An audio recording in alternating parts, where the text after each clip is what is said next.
चाहे सत्ता पक्ष हो चाहे प्रतिपक्ष हो, कोई भी मान्य सदस्य किसी पे आरोप प्रत्यारोप या अन्य विषयों के संदर्भ में बोलते समय कुछ विषयों पर आपत्ति करते हैं, तो उस समय जो पीठासीन अधिकारी रहते हैं, चाहे राज्य की विधानसभाओं में हो चाहे लोकसभा राज्यसभा में हो, वो उस समय मानते हैं कि ये शब्द जो बोला गया है, जिस क्रम में बोला गया है, वह संसदीय नहीं है, तो उसको एक्सपंज करते हैं, विलोपित करते हैं। और ये परंपरा बहुत लंबे समय से चली आ रही है। उस परंपरा में पहले इस तरीके की असंसदीय शब्दों की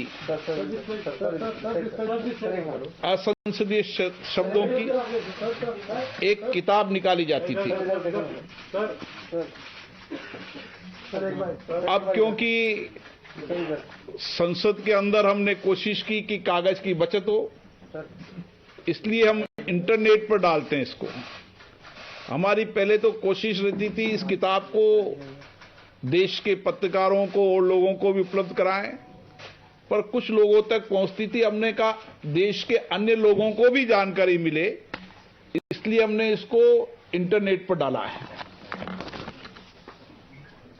और मैं यहां बताना चाहता हूं कि जो डिबेट और चर्चा में जो लोग चर्चा कर रहे हैं, वह माननीय सदस्यों को भी या अन्य जो संसद के दरवाजे जिन्होंने नहीं देखे, वो भी जो चर्चा डिबेट कर रहे हैं, जिनको संसदीय परंपराओं की जानकारी नहीं है, उनको ये जानकारी होनी चाहिए किसी शब्द को बैन नहीं किया है।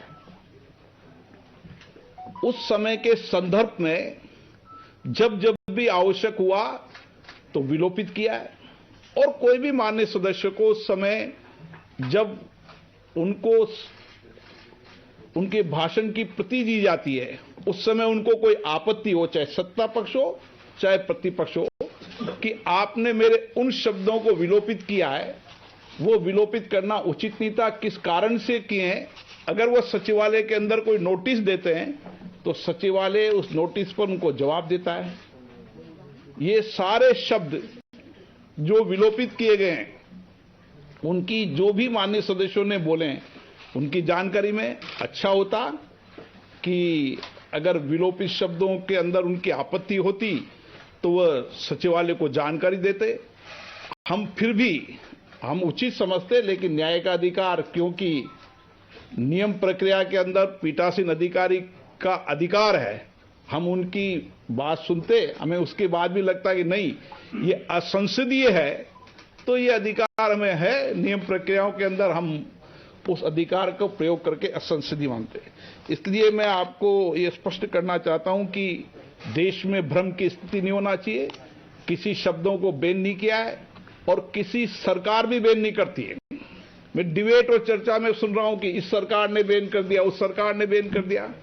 चाहे राज्यों की सरकार हो चाहे केंद्र की सरकार हो, सभी राज्य की विधानसभा और लोकसभा और राज्यसभा एक स्वतंत्र स्वतः निकाय है, जिन पर सरकारों का कोई नियंत्रण नहीं होता है। और मैं मानता हूं कि सभी राज्य विधानसभा इसी लोकतांत्रिक प्रक्रियाओं से चलती है, संसद भी इस प्रक्रियाओं से चलती है। जहां तक जिन शब्दों को विलोपित करने के विषय के अंदर डिबेट और चर्चा कर रहे हैं, उसकी एक लंबी प्रक्रिया है। उन सारी प्रक्रियाओं को समय समय पर हम इंटरनेट पर डालते रहते हैं, उन विषयों पर डालते रहते हैं। और 1954 से ये प्रक्रिया चालू है और 1986, 92, 99, 2004, 2009 में भी ऐसे संकलन निकाले गए। ये कोई आज नहीं निकाले गए। और शायद आप देखेंगे इस असंसदीय शब्द की इतनी बड़ी डिक्शनरी है। शायद मुझे लगता है कि अगर वो इस डिक्शनरी को पूरा पढ़ लेते तो देश की जनता में भ्रमित प्रचार न करते।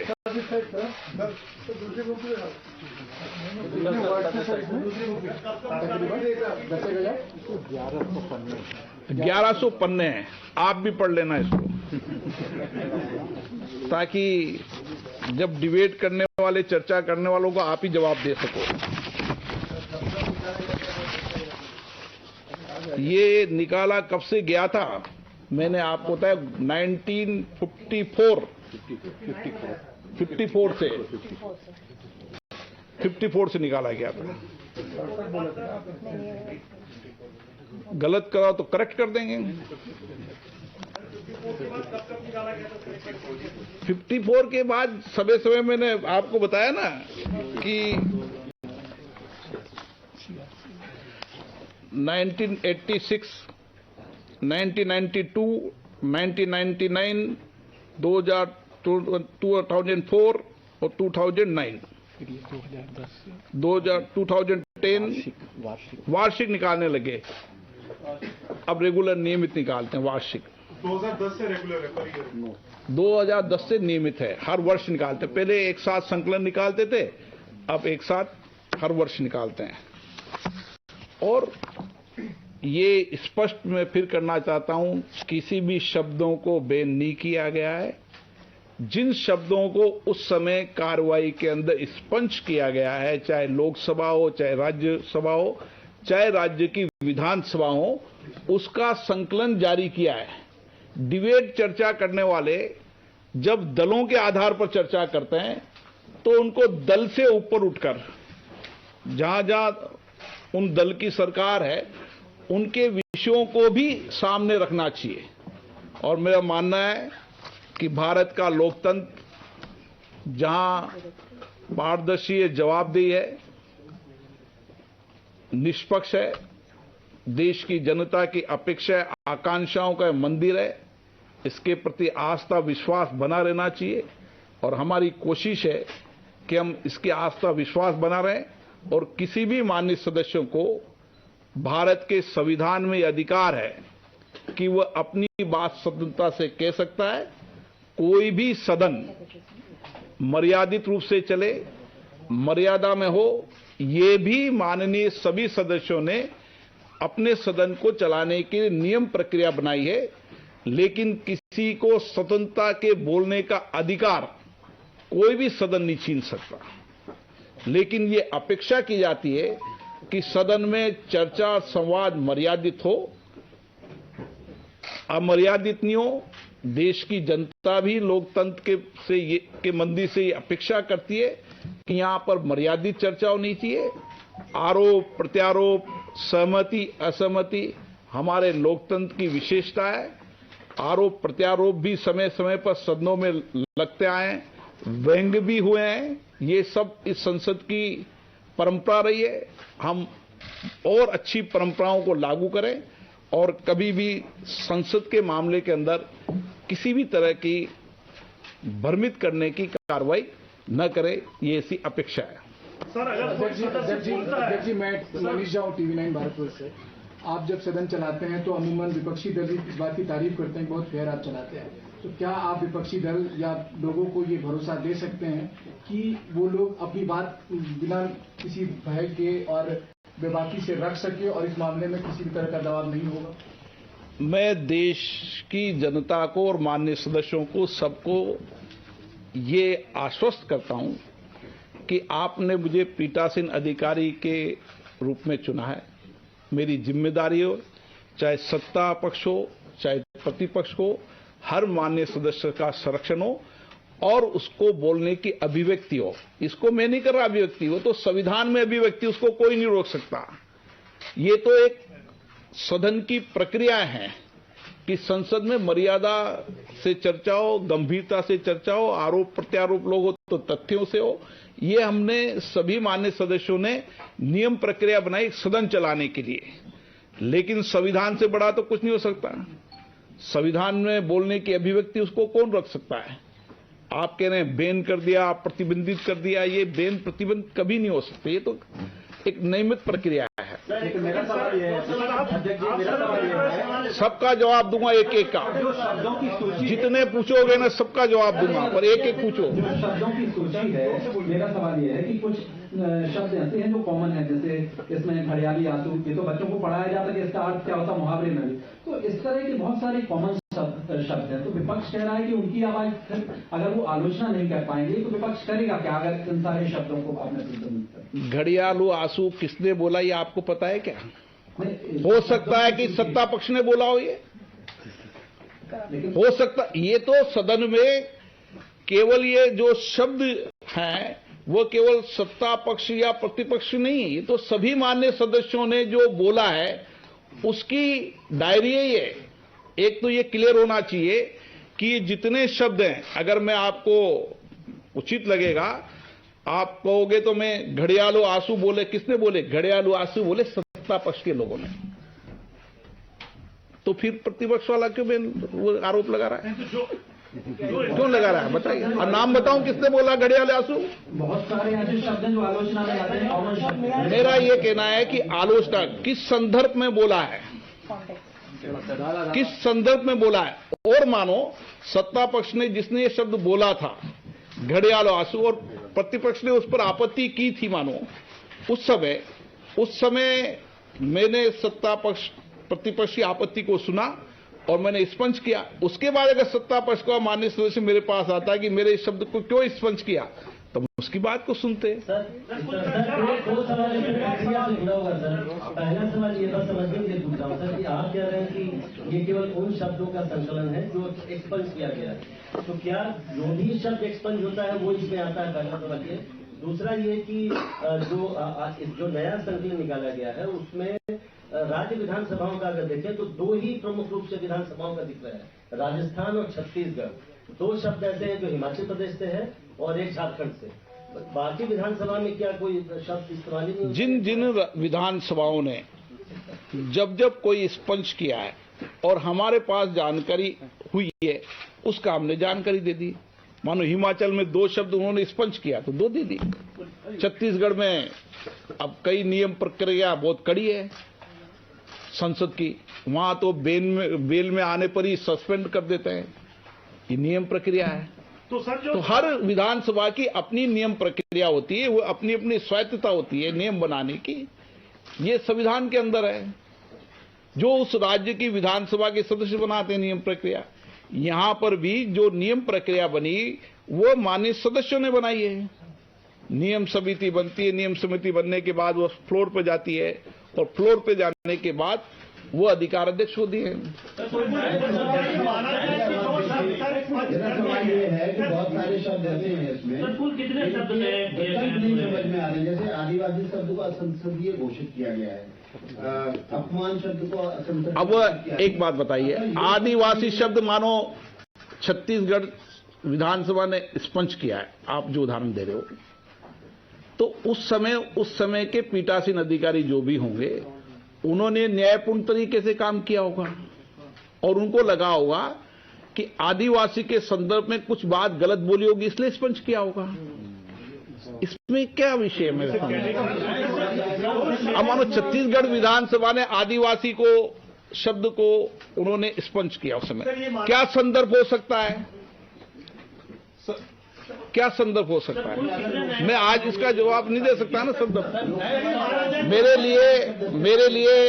मेरे लिए एक मानकर चलें, चाहे छत्तीसगढ़ हो, चाहे राजस्थान हो, चाहे झारखंड हो, चाहे हिमाचल हो, मेरे लिए सभी पीठासीन अधिकारी न्यायपूर्ण काम करते हैं। चाहे वहां किसी भी दल की सरकार हो, कोई भी दल की सरकार किसी राज्य के अंदर और केंद्र के अंदर कभी भी लोकसभा और राज्य की विधानसभाओं को निर्देशित नहीं कर सकती। ये हमारे पीठासीन अधिकारी के सम्मेलन में समय समय पर व्यापक चर्चा संवाद होती है। जो शब्द आपने संसदीय घोषित कर दिया, स्पंज हो चुका, उनका फ्यूचर में अगर कोई इस्तेमाल करता है तो क्या उस वक्त फिर से निर्णय होगा? फ्यूचर के हाँ, फ्यूचर में कोई अगर मानो इस्तेमाल करता है, किस संदर्भ में करता है? मानो वो संदर्भ, जैसे उन्होंने कहा कि आदिवासियों की अगर अच्छाई के लिए संदर्भ करता है तो आदिवासी बेन थोड़ी हो गया। संदर्भ क्या है, किस संदर्भ में बोलना चाहता है? देश की जनता भी ये चाहती है कि संसद के अंदर मर्यादा से चर्चा हो, संवाद हो। अब इसमें ऐसे ऐसे शब्द बोले गए, जो शब्द अगर मैं बोलूं टीवी के अंदर तो लोग कहें कि अपने को सदन के बारे में, सदन के सदस्यों के बारे में ही जिन शब्दों का उपयोग किया है वो संसदीय है कि पढ़े आपने? ये क्या कहा उन्होंने? अच्छा लगेगा देश को कि आप खुद के लिए कह रहे हो? सर, ये अच्छी बात है। मैं सभी माननीय सदस्यों से आग्रह पूर्ण कहना चाहता हूं, संसद के अंदर मर्यादा से चर्चा होनी चाहिए, चर्चा संवाद की गरिमा बढ़नी चाहिए और उसका स्तर भी बढ़ना चाहिए। सर, आपने कहा कि अगर वो शब्द, आपने कहा जो शब्द है वो संदर्भ में नहीं होगा, तो क्या स्पीकर को राइट होगा कि उस शब्द को जाने दें? क्यों नहीं जाने देंगे ना, किसी को रोकने का अधिकार नहीं है।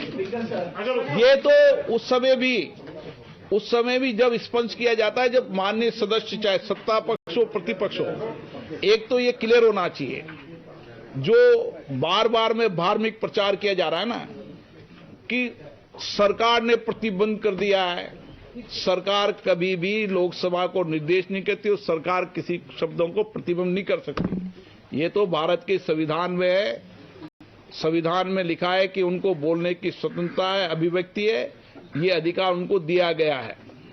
बुनियादी सवाल है मेरा कि जब सब बुनियादी है यहाँ, तो आप बताइए। कार्रवाई जब लाइव होती है तो वो शब्द जो बाद में विलोपित किए जाते हैं उनमें सिर्फ प्रिंट मीडिया के साथ भेदभाव क्यों है? क्योंकि हम ही नहीं छाप पाएंगे उसको, सीधा प्रसारण उसका हो चुका होता है। माननीय सदस्य, मैं आपसे आग्रह करूं कि अगर वो डायरेक्ट रिले हो गया है और रिले होने के बाद हमने किसी टीवी चैनल को संशोधित कॉपी भेज दी है, तो वो टीवी चैनल उस संशोधित कॉपी के बाद भी उसको चलाता है, तो उस पर कोई मान्य सदस्य आपत्ति करता है तो प्रिविलेज मोशन में जाएगा। अब क्या कार्रवाई होगी ये तो उस समय मान्य सदस्य क्या आपत्ति करते हैं और आपत्ति जाएगी वो प्रिविलेज कमेटी तय करेगी। हम थोड़ी तय करें, प्रिविलेज कमेटी, हर चीज का एक सिस्टम बना हुआ है, हर चीज प्रिविलेज कमेटी होती है। हाँ, सबको जवाब दूंगा, सब पूछो आज। सर, आपने ये जो पुस्तक निकाला है, मतलब सेक्रेटरीट ने जो पुस्तक निकाला है उसमें लिखा है कि कॉन्टेक्स्ट, परिप्रेक्ष्य है वो दिखाया जाएगा। तो इसका मतलब क्या सर, कोई सवाल यानी कि जो लिखा है कि कोई क्रोकोडाइल टीयर जो लिखा है, घड़ियाली आंसू, तो वो अगर कोई सही कॉन्टेक्स्ट में रख के इस्तेमाल करे तो क्या वो अनपार्लियामेंट्री नहीं होगा? नहीं होगा। अगर वो अच्छे कॉन्टेक्स्ट में अगर किया होगा, संदर्भ में, अच्छे संदर्भ में किया होगा, तो कैसे वो अनपार्लियामेंट्री होगा बताइए ना आप। मैंने फिर कहा कि उस समय का संदर्भ क्या है।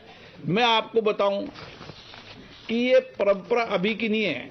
ऐसे ऐसे शब्द जिस पर आप बोल रहे हैं, एब्यूज, अशेम्ड पर एक अभी टीवी डिबेट पे टिप्पणी करी थी कि सरकार ने अशेम्ड को बैन कर दिया। अशेम्ड तो 2012 के अंदर भी ये माना था संसदीय, लेकिन वो संदर्भ क्या था? उस समय के माननीय लोकसभा स्पीकर ने उस संदर्भ के आधार पर उसको विलोपित किया होगा। एक शब्द को विलोपित नहीं किया, संदर्भ के आधार पर। सर, मैं एक चीज पूछ रहा हूँ सर, एक कॉन्टेक्स्ट इंपॉर्टेंट है वर्ड से ज्यादा, अभी एक शब्द से ज्यादा उसका परिप्रेक्ष्य। सर, एक और चीज, अगर फिर भी कुछ सांसद ये शब्द इस्तेमाल करते हैं बोलते हुए, कॉन्टेक्स्ट अगर उनका गलत होता है, तो क्या सांसद पे कार्रवाई हो, संसद एमपी पे कार्रवाई होगी या सिर्फ आप वर्ड्स एक्सपंज करें? नहीं, कभी कोई माननीय सदस्य के खिलाफ कोई कार्रवाई नहीं होती सदन में बोलने पर, एक मानकर चलिए। ये सदन के अंदर उसको अधिकार है, अभिव्यक्ति है, वह मर्यादा से बोलेगा तो देश देखेगा, अमर्यादित बोलेगा तो देश देखेगा। लेकिन जो अमर्यादित है, जो रिकॉर्ड में नहीं जाना चाहिए, जिससे हमारी भविष्य में पढ़ने वाली पीढ़ियों को लगे कि लोकतंत्र के मंदिरों पे ऐसी चर्चा होती थी, इसलिए हम समय समय पर माननीय सदस्यों को जब एक्सपंज करते हैं उसकी कॉपी भेजते हैं। उसके बाद वो कहता है कि आपने मेरे इस शब्दों को एक्सपंज किया। अगर वो आपत्ति करता है तो हम आपत्ति को सुनते हैं। ये तो नियम है ना, प्रक्रिया है। कॉमनवेल्थ पार्लियामेंट जैसे ऑस्ट्रेलियन पार्लियामेंट का इसमें रेफरेंस दिया गया, हम इंडिया के कॉन्टेक्स्ट में छोड़ के हम बाहर के मुल्कों के देखिए, उसका संदर्भ दिया है, लेकिन उसके आधार पर हमने असंसदीय नहीं माना है। मैंने फिर बताया, असंसदीय का शब्द का आप संदर्भ क्या है बोलने का, किस संदर्भ में बोला गया है, और माननीय सदस्य चाहे इसमें आपत्ति क्या है। ये तो सत्ता पक्ष और प्रतिपक्ष दोनों ने बोला है, मैं एक एक शब्द को जाऊं क्या?